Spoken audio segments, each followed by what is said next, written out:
A decorated army colonel, a fallen soldier's remains, and a flight he was denied. What happened next shook the entire country. The airport was packed. Families dragging rolling suitcases, business travelers glued to their phones, kids running ahead of exhausted parents. The usual chaos. Colonel David Carter stepped inside, his polished dress shoes clicking against the tile floor. He had been through this routine too many times before. But today was different. The weight on his chest wasn't just from the ribbons and medals on his uniform. It was from the casket waiting on the tarmac, draped in the American flag.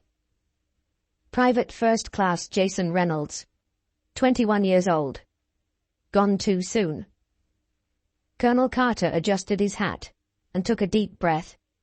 He had a job to do. A duty. One that went beyond rank or recognition. It wasn't about him. It was about the promise made to every soldier who never made it home. No one gets left behind. He approached the airline counter, setting down his military orders and ID. The woman behind the desk barely glanced at him at first. She typed something into the computer, frowning. Then she looked up. A pause. Just a split second too long. "Sir, can I see that again?" Her voice was tight. Carter handed over the papers once more, watching her closely. The flicker of hesitation. The sideways glance at her coworker. The slight shift in her posture, as if she had just stepped into something she wasn't prepared for. She turned, whispering something to another agent. He glanced over, his expression unreadable. The moment stretched, thick with something Carter had seen before but never got used to. When she returned, her smile was stiff, forced. "I'm sorry, sir, but there seems to be an issue with your ticket. We can't allow you to board at this time." Carter exhaled slowly. He had dealt with all kinds of situations, combat zones, foreign diplomacy, political entanglements. But this was different. "I'm escorting the remains of a fallen soldier," he said evenly, tapping the paperwork. "Everything is in order." The agent didn't meet his eyes. "I understand, sir, but there's a security protocol in place and we can't override it." Carter kept his voice steady. "Security protocol?" "Yes, sir," she said, forcing another weak smile. "It's just policy." He didn't move. Didn't flinch. "Policy. What policy?" Behind him, the line was growing. People shifting, murmuring. He felt their eyes on him. But instead of stepping aside, he squared his shoulders and stood firm. He wasn't leaving without an answer. But the airline staff wasn't backing down either. The air around the counter felt heavier now. Conversations in the line behind him had started to quiet down as people took notice. A man in a crisp military uniform being denied his flight wasn't something you saw every day. Colonel Carter remained calm, his voice steady. "Ma'am, I need to understand exactly what the issue is. This is a military assignment, not a personal trip. My documentation is valid." The agent hesitated again. Her eyes darted toward the other airline staff huddled near the back, whispering. A supervisor, a man in his mid-50s with a tired expression, finally stepped forward. He adjusted his name tag, then folded his arms as he glanced at Carter. "Sir, I apologize for the inconvenience," he started, his voice laced with that professional tone people used when they wanted you to stop asking questions. "But we have certain policies in place, and unfortunately, we can't override them at this time." That phrase again. Policies. Carter inhaled slowly through his nose.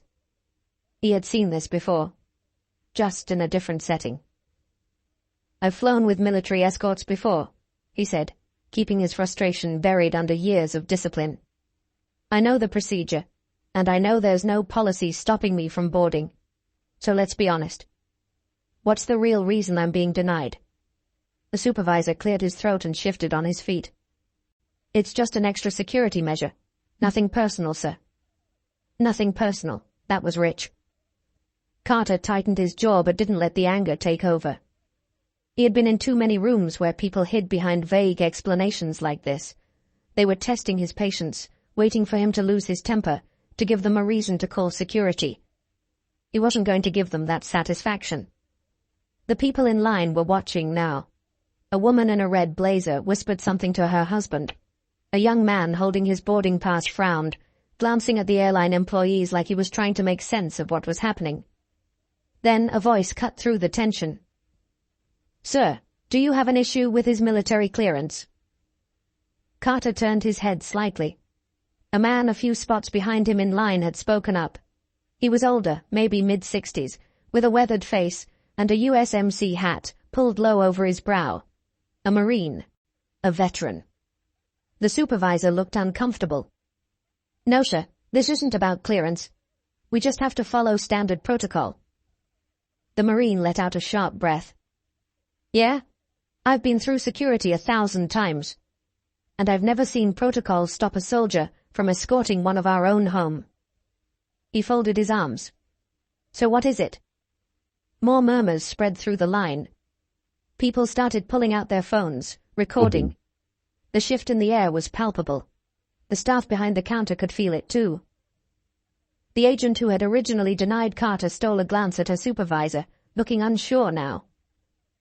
The supervisor sighed, rubbing a hand over his temple. He looked at Carter again, the weight of the moment settling in. "Let me check something," he muttered before walking off. The agent at the counter kept her gaze down, suddenly very interested in her computer screen. Carter didn't move. He stood tall, shoulders squared, staring straight ahead. He wasn't going anywhere. But neither was this story. The murmur in the terminal was no longer just background noise. It was focused, charged. People in line were no longer just waiting for their flights. They were watching, recording. The Marine who had spoken up earlier wasn't the only one who looked irritated. A middle-aged woman in a denim jacket clutching her purse shook her head and leaned toward her husband. "This isn't right," she muttered. "He's in uniform." A younger man in a hoodie pulled out his phone and started typing, his fingers moving fast. People were taking notice, and that was dangerous for the airline. Carter kept his expression unreadable, but inside, he was taking note of every detail. The supervisor hadn't returned yet, which meant one of two things. He was either scrambling for an excuse or waiting for this to die down. Neither was going to happen. Then a voice came from behind him. "Excuse me, sir?" Carter turned his head slightly. A young woman, no older than 25, was standing a few feet away, phone in hand, her eyes uncertain but determined. I don't mean to intrude, but I just want to make sure I understand. They're not letting you board." Her voice wasn't loud, but the way she said it, careful, deliberate, made people nearby pay even more attention.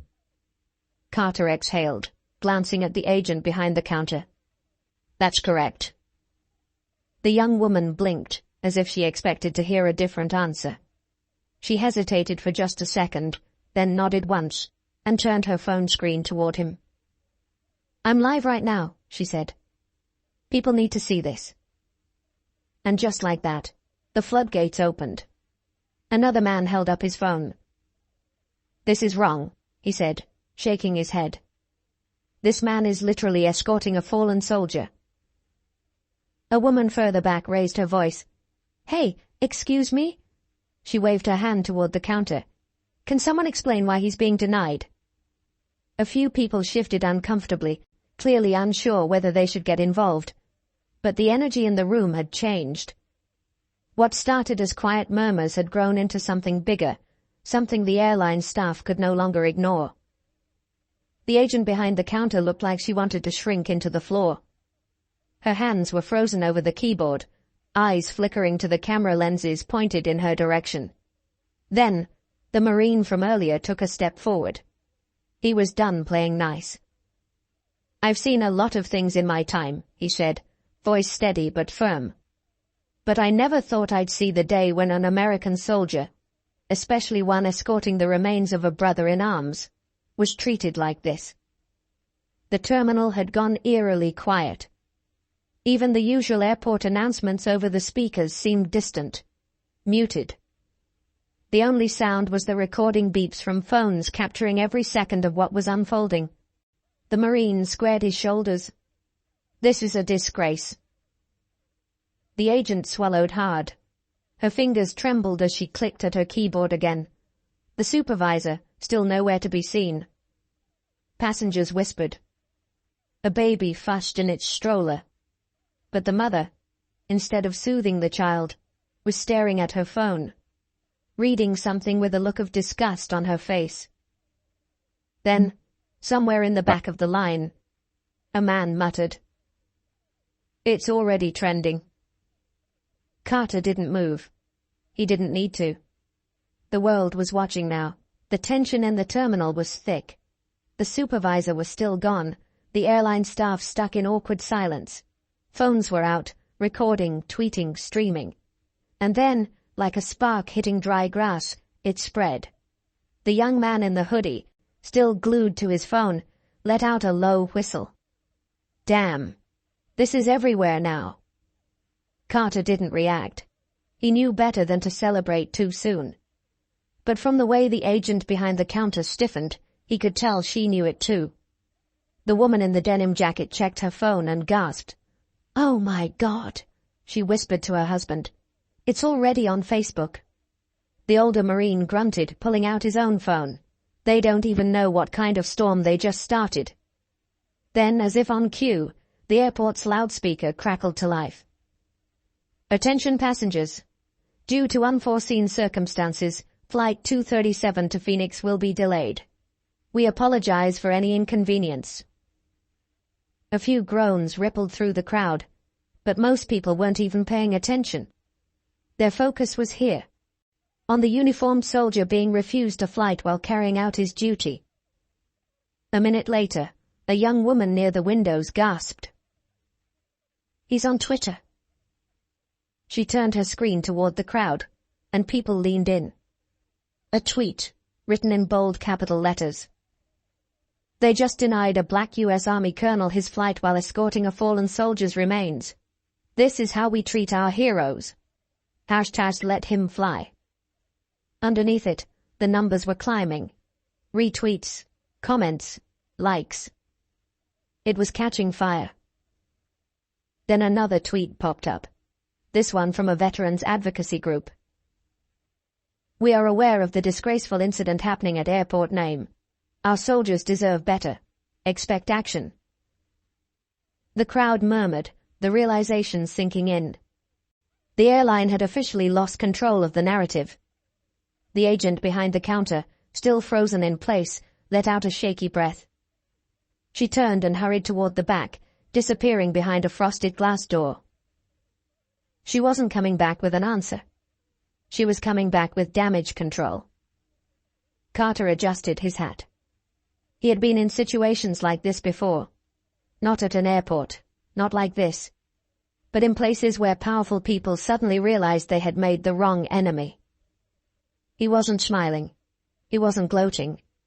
Because at the end of the day this wasn't about him. It was about Private First Class Jason Reynolds, the young man waiting to go home. And right now, that mission was still incomplete. The crowd wasn't just watching anymore. They were waiting. The terminal felt different now. Charged, expectant. Then the supervisor finally returned. But he wasn't alone. A second man walked beside him, this one in a sleek navy suit, his airline ID clipped neatly to his pocket. His walk was brisk, controlled, like someone used to putting out fires. He stopped just short of the counter, scanning the scene. His eyes darted between Carter, the Marine, and the rows of phones still recording. He cleared his throat. "Colonel, I apologize for the miscommunication.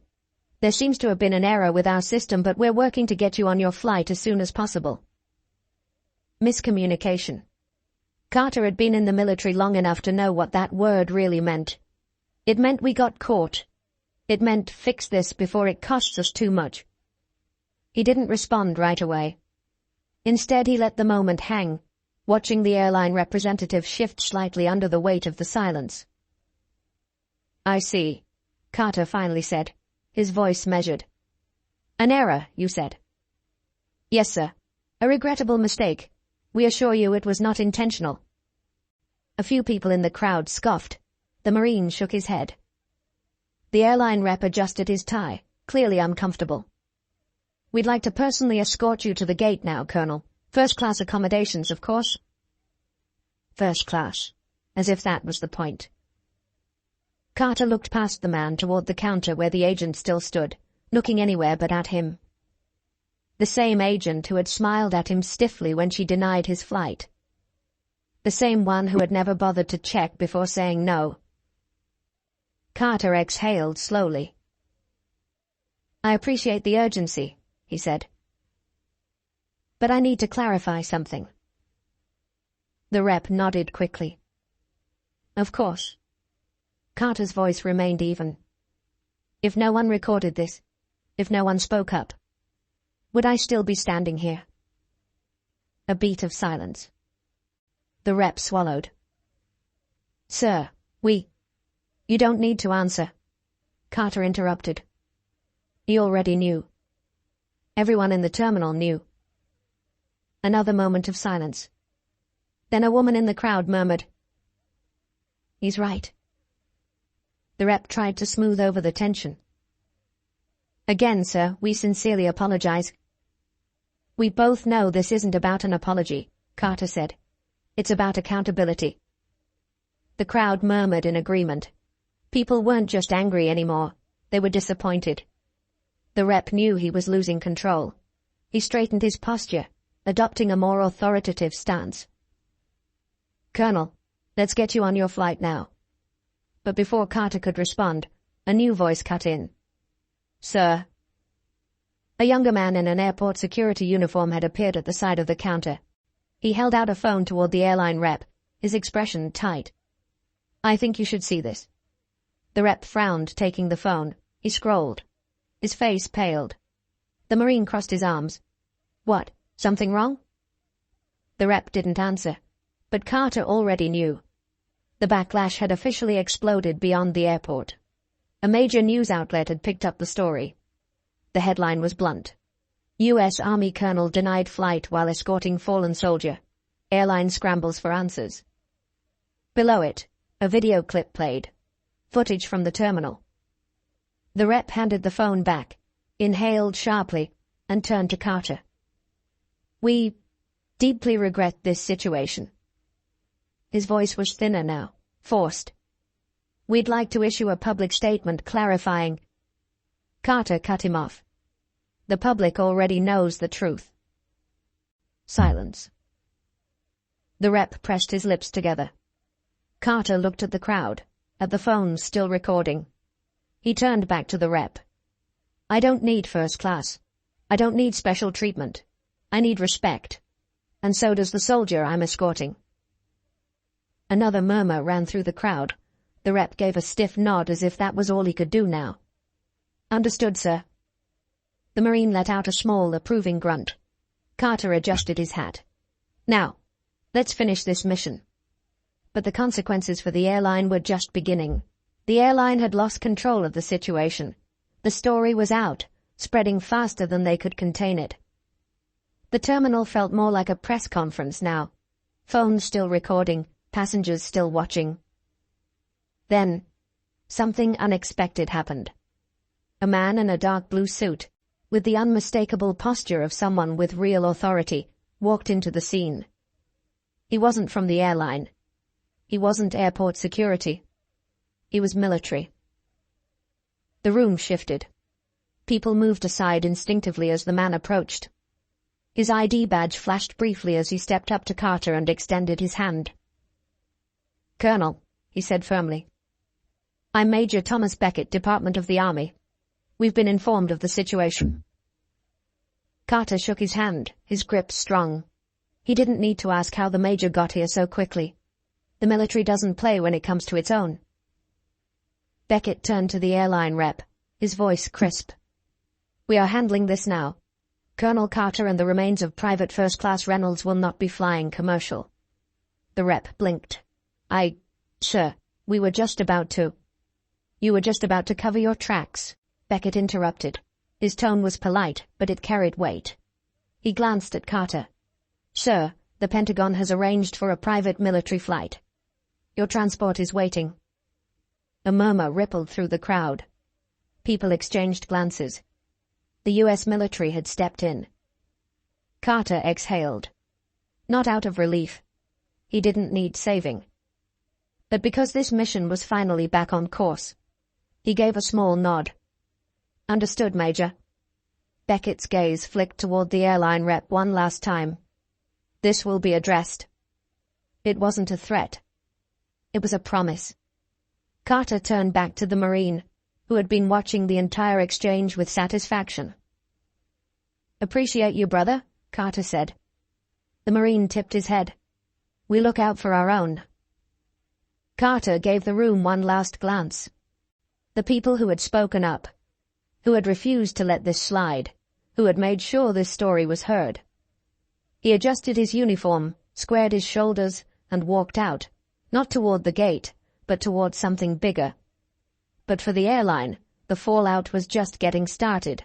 The airline thought the situation would fade. A few apologies, a press release, maybe a statement from their CEO, damage control. But the public wasn't letting this go. News networks picked it up. Veterans organizations released statements condemning the airline's actions. Politicians weighed in, demanding accountability. Then came the financial hit. By the end of the week, the airline's stock had dropped. A trending hashtag calling for a boycott gained traction. Customers flooded their social media with demands for answers. And then, the final blow. A lawsuit. A coalition of military advocacy groups filed a formal complaint against the airline for discrimination and failure to uphold service member protections. Under pressure, the airline CEO made a public appearance. He called it a regrettable misunderstanding and announced that the employees involved had been placed on administrative leave. Too little, too late. Meanwhile, Colonel Carter continued his mission. He escorted Private First Class Jason Reynolds home, standing by as the young soldier's family received him for the last time. He didn't need the headlines. He didn't need the attention. He needed respect. And that was the real fight. Respect shouldn't be conditional. It shouldn't require a viral video or public outrage. It should be the standard. The people at that airport, the Marine, the passengers who spoke up, the ones who refused to stay silent, they proved something important. When people stand together, injustice has nowhere to hide. If you believe in accountability, if you believe in honoring those who serve, let your voice be heard. Because silence lets things like this happen again. And next time, it might not go viral.